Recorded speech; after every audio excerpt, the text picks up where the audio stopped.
Hey, what's up guys? This is Softech Review. So today mag-unbox tayo ng Redmi Note 10. Kamakailan nga guys, nilalabas nga ito nirelease ito sa India. At ngayon globally naman ito nirelease. At meron na nga tayo dito sa Pilipinas. At exclusive ito sa Lazada. Meron nga tayo ditong apat na variant, which is Redmi Note 10, Redmi Note 10 5G, Redmi Note 10S, and Redmi Note 10 Pro. At sa mga naghahanap kung meron tayo ditong Redmi Note 10 Pro Max, wala tayo nun dahil sa India lang yung Pro Max. So ngayon, i-review natin ay Redmi Note 10. So ang variant na meron ako ay 4GB of RAM and 64GB of storage. At yun, so tara guys, i-unbox na natin itong Redmi Note 10. Let's go. So i-unbox na natin guys itong Redmi Note 10. Tanggalin natin sa plastic. So dito guys, sa loob ng box, ito yung makikita natin, yung Redmi Note 10 na phone. So merong specs dito at mamaya natin to i-check itong Redmi Note 10. At dito muna tayo sa loob ng box. Syempre makikita natin dito ay walang iba kundi charger at yung ating cable. So mamaya tayo dito sa ating charger. Dito muna tayo sa ating cable. So ito guys ay Type-C. At napansin ko may kulay yung ating cable. So napapansin ko lang kasi kalimitan puro white o kaya naman ay yellow. At yun yung mga kalimitan na nakikita natin. Pero ngayon ito ay kulay orange. At yun. At yung ating adapter, ang charger natin, meron din kulay na. Dati kasi kalimitan nakikita ko lang talaga puro white. At yan nga, 33 watts fast charging nga itong ating charger. At doon naman tayo sa ating documents. Meron tayo ditong SIM ejector tool na kasama. At yung ating user guide. Ito yung user guide natin. At syempre yung warranty card na kasama dun sa ating documents. At pang last makikita natin dito is yung ating TPU case or yung jelly case natin dito sa Redmi Note 10. So wala tayong earphone na kasama dito sa ating box.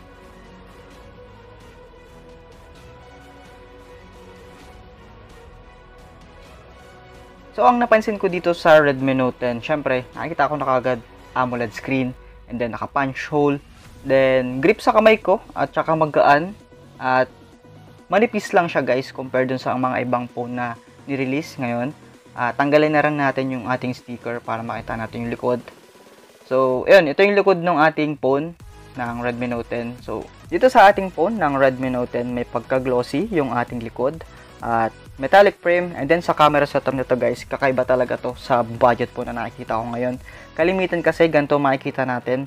Yan, yung square o kaya naman yung isang haba ng mga phone ngayon. At sigurado maraming magagayahan dito sa Redmi Note 10. At yun. So sa display ng ating phone, meron nga tayo ditong Super AMOLED screen and 450 nits type and 1100 nits peak. At syempre, si AMOLED ay power efficient compare sa LCD screen. At syempre, nagbibigay ito ng truer black color. At lalo na kung manunood kayo ng high resolution video content. Then guys, ipakita ko na rin sa inyo yung peak brightness ng ating Redmi Note 10. So sabi nga dito, 1100 nits yung ating brightness. So ilalagay ko lang muna sa low brightness. Then adjust lang natin ng konti para makita nyo. So ayan, yung in-adjust ko ng konti. Medyo marilo na rin naman siya. At ilagay ko sa gitna para mas makita nyo pa. So mas malino na siya compared dun sa kanina. At lalo na kung i-max natin to guys, sobrang linaw na niyan to. So ayan, naka-max brightness na to. So kahit kayo lumabas, kitang-kita ng screen. Ayan, so sa mga nagsasabi ng AMOLED born, nasa nagamit pa rin naman yan kung lagi mong i-max yung inyong brightness. So mag-AMOLED born talaga yan. Pero kung ilalagay mo lang naman sa gitna or naman sa pinakababang brightness, pag nasa bahay kayo, hindi magkukos ng AMOLED or screen-born si Redmi Note 10. At sa palagay ko naman guys, yung screen-born ay old version na, hindi na tulad ngayon na nakalagay dito sa Redmi Note 10.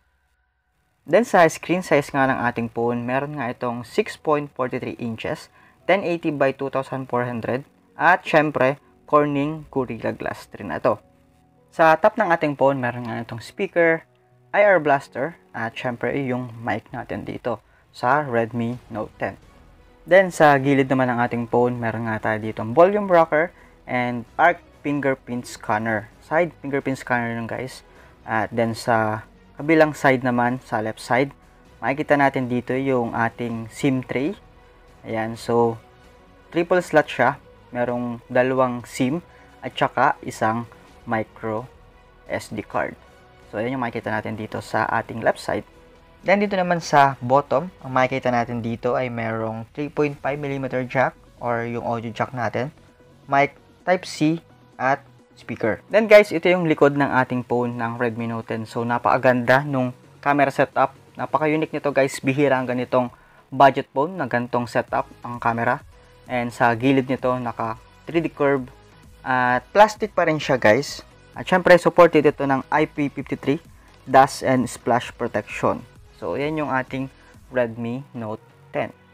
Sa platform naman or processor ng ating phone, meron nga itong Snapdragon 678 at ang GPU nito guys ay Adreno 612. At pagdating sa performance ng ating phone, meron nga itong ultra high settings sa ML. Then meron ding HDR mode. At kung mapapansin nyo guys, kahit hindi pa siya fully downloaded, nakapaglaro na agad tayo na maayos. At smooth na smooth yung laro natin dito sa Redmi Note 10 pagdating sa ML. At wala naman kahit anong frame drop akong nararamdaman kapag naglalaro ako dito. At yun lang yung masasabi ko dito pagdating sa ML. At syempre, nag-try na rin ako ng Antutu benchmark dito sa ating Redmi Note 10 para malaman ko yung magiging score ng ating phone dito sa Antutu benchmark. Then, ang naging score natin dito sa ating Redmi Note 10 is almost 230k. So, ito yung naging score natin dito. At ang storage natin guys ay merong 4GB of RAM and 64GB of storage. At meron nga itong dalawang variant. And then sa camera naman, meron nga itong quad camera setup. At meron nga itong 48 megapixel. At meron nga itong Sony IMX sensor at 8 megapixel ultra wide and 2 megapixel macro and 2 megapixel depth sensor. Then sa front or selfie camera, meron nga itong 13 megapixel wide. At paitaw na rin sa inyo guys yung camera app ng Redmi Note 10 para makita nyo na rin. At ito nga yung magiging UI or ito nga yung UI ng ating camera application. Dito nga sa baba, meron ding Pro, Video, Photo, and Portrait at saka sa More. So ito yung makikita natin dito sa ating camera application. So meron ding night mode dito and then meron 48 na Pro mode. Ayan. So, pagdating naman guys sa ating video, meron nga itong 720p na 30fps, 1080p and 60fps at saka 4K na 30fps. So, ito yung mga sample photo ng Redmi Note 10.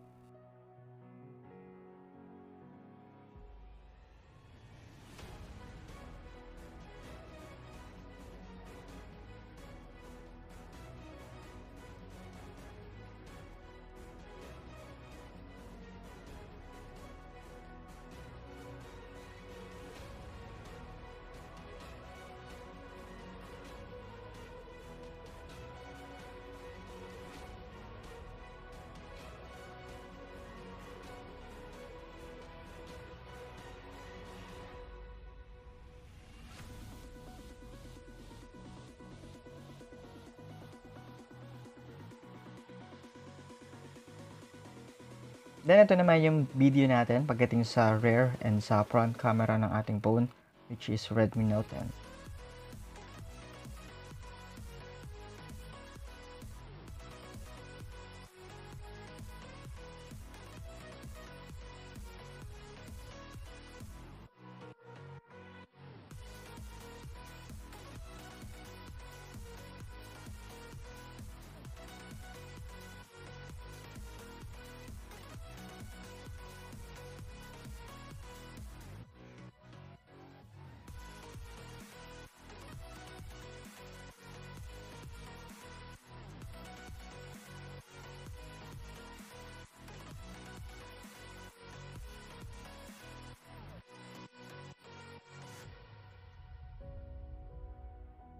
Then sa OS naman ng ating phone, ito nga ay latest na, which is Android 11 and based on MIUI 12.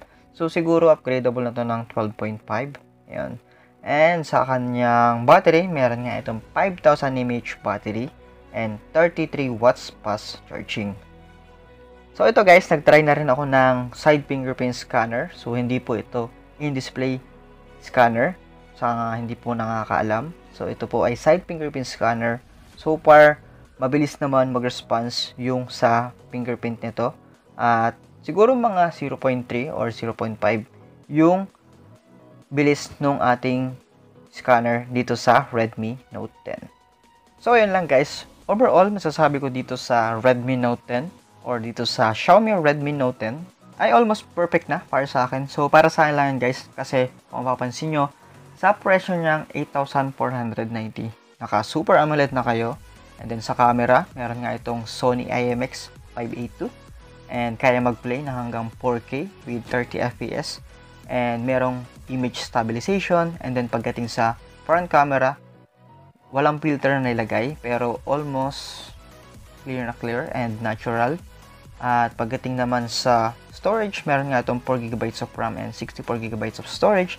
And then sa battery naman guys, meron 5,000 mAh with 33 watts fast charging.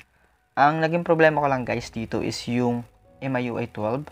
Siguro pag na-upgrade to ng 12.5, mas magaan na yung sa RAM at sobrang smooth na nito. At yun lang yung napansin ko dito sa Xiaomi Redmi Note 10. So sa mga gustong umorder, ibibigay ko yung link sa description box nang sa ganun maka-order din kayo ng Redmi Note 10. So hanggang dito na lang this after review for more upcoming phone and unboxing. Please like, share, and subscribe and click the bell button para lagi kayong updated. Peace!